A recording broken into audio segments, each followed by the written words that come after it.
محترم و سامعین و حضرات رونو د بعضو رونو دوستانو التماس او د غوښتنې دا پوره کولو په بنا باندې نننی بیان او څو راروان کېدونکي بیانات دا امامنا امام ابو حنیفه رحمه الله د مناقبو او د هغه د شان او د هغه د علمیت او د تقوا او د هغه د ذات او د شخصیت د وضاحت متعلقه بیانات دي. دا ډېر وخت راهیسې بعضې دوستان مشافهتن او د ټلیفون په ذریعه باندې بعضې ریکارډونه او کیسټونه د امام ابو حنیفه رحمت الله علیه د مناقبو غوښتي دي. موږ او تاسې چې د کم امام په مذهب باندې په فروعي مسایلو کې چې چا موږ ته یو بهترین خدمت کړی دی چې د قرآن کریم او د احادیثو د جوړو کویانو نه یې هغه اوبه رایستلي دي او په ښکلي جامونو کې جامونه راته ډک کړي دي او موږ او تاسې په اسانۍ طریقې سره سکو او په هغې باندې عمل کوو. نو هغه تکالیف او مشقات او سختۍ په ځان باندې امام ابو حنیفه رحمت الله علیه ایستلي دي. نو مخکې د دې نه چې د هغه نسب او د هغه اسم ګرامی او والد ګرامی او سلسله او بیا په احادیثو کې دغې ذات طرف ته اشارات او بیا دې چې دی د تابعینو نه دی د څومره صحابه کرامو سره د ملاقاتونه شوي دي او دا صحابي تابعی الرؤیت دی که تابعی الروایت دی. تابعی الرؤیت معنا دا دی هغه تابعی چې هغه صحابه کتلی دي خو احادیث تی روایت کړي نه دي او تابعی الروایت هغه دی چې هغه د صحابه کرامو سره ملاقات هم کړي وي او بیا یې د هغه نه احادیث هم نورو خلکو ته نقل کړي وي. نو بدرالدین عینی رحمت الله علیه په دې باندې ټینګار کوي چې امام ابو حنیفه رحمت الله علیه تابعی الرؤیت والروایت دی، یعنې دا د صحابه کرامو ملاقات هم کړی دی او بیا ورسره د صحابه کرامو نه احادیث هم نقل کړي. نو چند هغه احادیث به هم ذکر کوم چې کوم احادیث امام ابو حنیفه رحمت الله علیه بذات د صحابو نه نقل کړي. نو مخکې د هغه د بیان نه د تقلید یو اسانه د امیانو د فهم په معنا چې امیان پې پوه شي ستاسو ذهن پې کولاوم چې کوم وهابیان او منکرین د تقلید هغوی د تقلید منکرین دي او تقلید نه مني. نو تاسو صرف د تقلید په معنا ځان پوه کوئ بیا یې ووضع المیزان الہ العالمین دنیا ته یو بهترینه تله رالیږلې ده چې یوه تله د دکاندار ده چې ظلم او غیر ظلم پې بیلیږي او عدل غیر عدل پې بیلیږي او یوه تله د انسان په دې ډانچه کې په دماغو کې عقل دی. نو دا عقل یو بهترینه تله ده که سړی علم نه لري او د چا نه یې مسلې م اورېدلي نه وي خو انسان په دې خپل عقل باندې م څه ډېر کارونه ځان ته ښه و ناښه بېلولی شي تر څو سړی د خبرې په کنه او په حقیقت پوه شي. تقلید معنا په پښتو کې په اسانه باندې کتابونو خدا لیکلي تسلیم و قول الغیر بلا دلیل د یو بل چا خبره بی چون چرا قبلول. ستاسو د امیانو په اصطلاح باندې تقلید څه ته وایي؟ د یو عالم چې ستا ور باندې عقیده برابره وي چې دی خارجي جاسوس نه دی، دی د قرآن کریم او د احادیثو مخالف سړی نه دی، ستا و تقوا او پرهیزګاري پوره ده، دی چې مسله کې ډېر تحقیق ورکې کوي د ځان نه یې نه کوي چې کله ټول په ټوله اعتماد ستا د دغې ملا په دې ذات برابر شي چې عقیده یې ښکلې ده، عمل یې ښکلی دی، تقوا یې برابره ده، دا سړی ښه سړی دی، دی دا مسله د تحقیق په بنا باندې کوي. بیا چې هغه ملا کله د خولې نه خبره وباسي ته د دې ملا په دې خبره اعتماد وکړې چې دا صحیح خبره ده، دې ته تقلید ویلی شي. دماغ ستاسو پې کولو شه د یو چا په ذات باندې دومره اعتماد کول چې دی د خولې نه څه راوباسي دی د شریعت خلاف خبره نه کوي دا سمه خبره ده. اوس دغه بنیاد دا د تقلید حقیقت دی. هر یو کس ناکس په دې خو ستاسو هم دماغ کولاویږي او د وهابیانو هم په دې دماغ کولاو دي چې هر سړی د قرآن کریم او د احادیثو نه مسله نشي رایستلی. د وهابیانو امیان هم نشي رایستلی او مونږ خو لا په چیلنج وایو چې د وهابیانو هغه مولیان هم ترې نشي رایستی. هغه هم زمونږ دا کتابونه د شپې ګوري او سبا ته بیا برید پې خپل غوړی او بیا خلکو ته وایي دا مسله ده او دا مسله ده چې د څلورو مذهبونو د علماو کتاب ونه ګوري والله العظیم چې د دې زمانې مولا درته په قرآن کریم کې خلم کولونه کې نشي کولولی.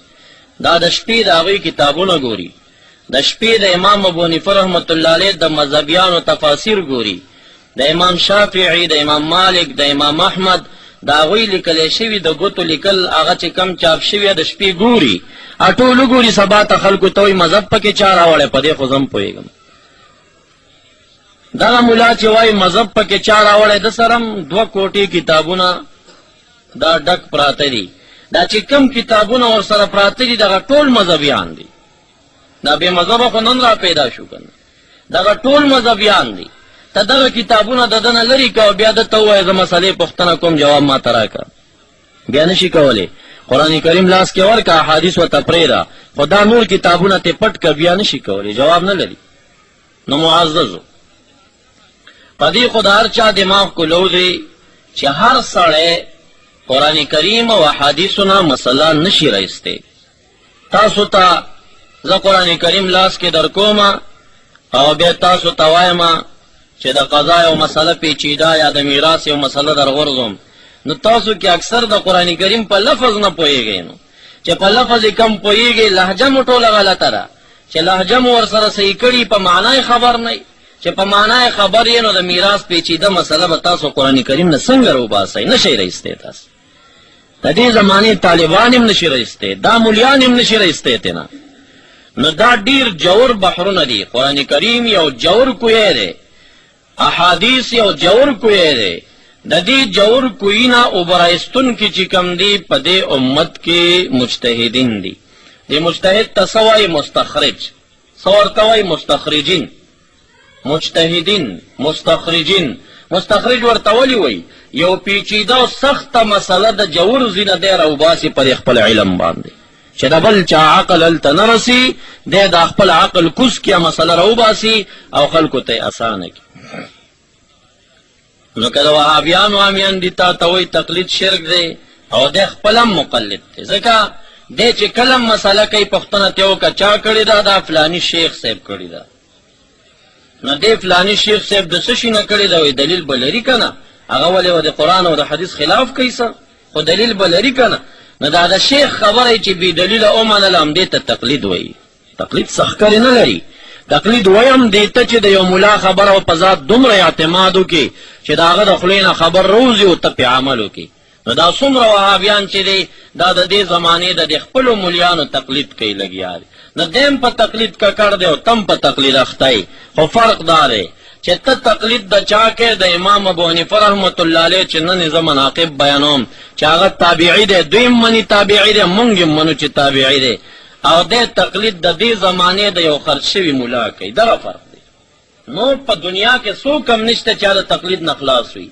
بیا لا په امیانو کې به څوک وي چې تقلید نه خلاص شي. امي خو قرآن او حدیث باندې خپله پوهېږي نه، نو چې نه پوهېږي دا خپل دین لاره به څنګه روانوي ځان ته؟ نو د یو مولا به مني چې د مولا یې څنګه ومنل همدا تقلید دی، دا د مولا مقلد شه بس. نو د تقلید په معنا ما تاسو خبرولئ چې دا د یو عالم په ذات اعتماد کول دي او د هغه په مسله عمل کول، دقې ته تقلید ویلی شي. اوس انګریزانو په مونږ کې لاسوهنې وکړې، چونکې نبی اکرم صلی الله علیه وسلم احادیث چې دي مونږ ته د مولیانو په واسطه راغلي. د هغه زبان دی عربي، قرآن کریم دی عربي، مونږ او تاسو عجم یو. د عربی په اصطلاحاتو باندې او په اشاراتو هر څوک نه پوهېږي. نو دې مسله کې چې مونږ د هغې په اصطلاح باندې پوه شو هم مونږ د تقلید ته ضرورت لرو. نو په نحو کې موږ مقلدین یو، د سیبوی او د خلیل او د اخفش او د امامانو خبرې منو. په صرفو کې موږ مقلدین یو، دوی مقلدین دی، هغه چې کوم قواعد جوړ کړي دي د هغې قواعدو تقلید کو. په قرأت کې مقلدین یو، دوی مقلدین دي، موږ هم مقلدین یو. ګوره تا ته به وایي نو دا څلور مذهبه پکې چا راوستي، ته لنډ ورته ووایه چې دا 7 قرأات پکې چا راوستي دي. دا ټول قاریان چې د وابیانو په مدرسو کې وقرته زوتی 7 قرأات چې ورته ویل کېږي، دې قرأات ته متواتره وایي، 3 او تشاذه وایي، 10 قرأتونه دي. زمونږ نه وهابیان په 7 قرأات کې ځان ډېر تکړه ګڼي، ورته ووایي چې دا 7 قرأات دغه 7 مذهبه په قرآن کریم لهجه کې چا راایستي. دا خو ټول تابعین هم نه دي، رستو زمن کې خلکو قاریانو جوړ کړي دي او ټول ورپسې روان یې. بیا به کله وایي چې نه نو دا دومره خلک په دې یو مذهب ولې راغونډ شو، ورته وایي دا 7 قرأته دي، قرآن کریم 7 قرأته دی. او عرب او عجم کې دا موتا سره چې کوم قرآن کریم پروت دی په دې یو قرأت ولې خلک راغونډ شوي. دغه یو قاری چې کوم دی دا قاری نه صحابي دی او دا قاری نه پیغمبر دی چې دا کوم قرآن کریم تاسو لولئ، دا کومه لهجه باندې چې تاسو لولئ، دا د امام صاحب نن رستو زمن کې یو قاری په دې لهجه باندې قول کړي او قواعد ورته جوړ کړي دي. او عرب او عجم د حرمینو امامان په دې لهجه وایي، تیم په دې لهجه وایي. باقي قرآن کریم په ولسان و لهجو باندې دی، عربي دی لیکن 7 قرأت دي. تاسو دا قاری باسط کیسټ وورئ، مالک یوم الدین، ملک یوم الدین، دا لهجه چې بدلی را بدلی، دا 7 قرأتونه دي ټول. او عرب او عجم ټول په یو قرأت ولې راغونډېږي؟ ځکه راغونډېږي چې دا قرأت په نورو قرأتونو ممتازو بهترو قواعدو د نحو د عربی او د صرف سره ډېر برابرو، عرب او عجم په دې راغونډ شو. نو دا شان مذهبونه 4 دي. د امام ابو حنیفه رحمت الله علیه دا مذهب د فقاهت او د علل او د مناتونو نه ډکو او مسلې ټولې په داسې یو بنیاد او چوکاټ کې داخلې وي، اصول او بنیاد لرلو، نو ځکه اکثر خلک حنفیت چغه وهي. باقي تقلید په مسله باندې طالب علمانو ته کورس مناظره کې ما 15 غنټې بیان کړی دی، د 1.5 غنټې کې سټونه 4 وغیرہ 15 کیسټي پاغي باندې شته. د بعضې کلونو بیانات چې کوم دي 4 کیسټونو کې دي. دغه مسله تاسو ته پاغي کې واضحه شوې ده چې آیا مذهب ته ضرورت شته که نشته دی.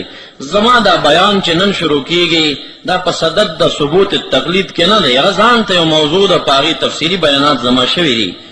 اوس زه صرف د امام ابو حنیفه رحمت الله علیه ذات چې د څوکو او د څومره قوه علمي لرله او تابعین او صحابه کرامو